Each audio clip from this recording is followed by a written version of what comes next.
another MacLaren Hall story for my podcast, The Sin of Being a Single Mother in Poverty. This article was written December 24th, 1996 by Los Angeles Times staff writer Jim Rainey.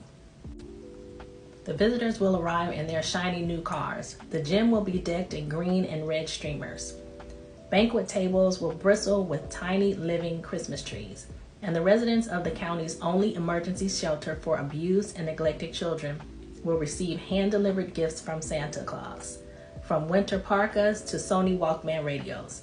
Today's annual Christmas Eve celebration at MacLaren Children's Center in El Monte will offer a brief holiday respite, an island of calm and even hope at a facility that is the home of last resort for about 250 of the county's most troubled children.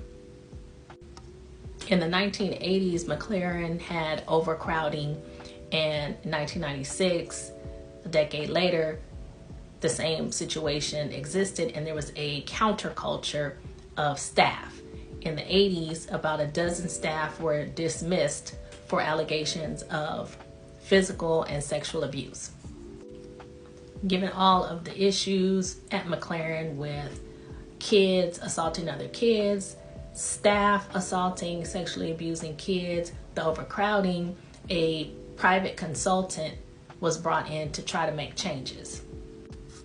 Earlier in 1996, a $150,000 contract was entered into between LA County and Boys Town, USA of Omaha, Nebraska. And if you've seen the movie Boys Town with Spencer Tracy, they had basically like a all-male group home, and the program was incentive-based. So that meant the staff had to do more to track the progress of children and then incentivize them, which a lot of the staff, the veteran staff, did not like.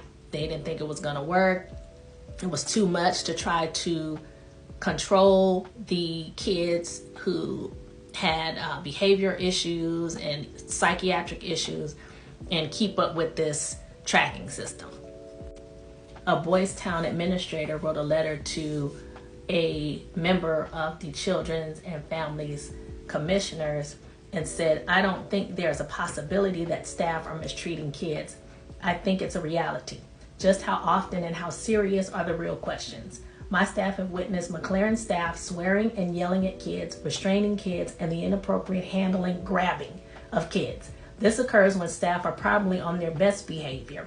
Imagine what may take place in our absence or worse, at night."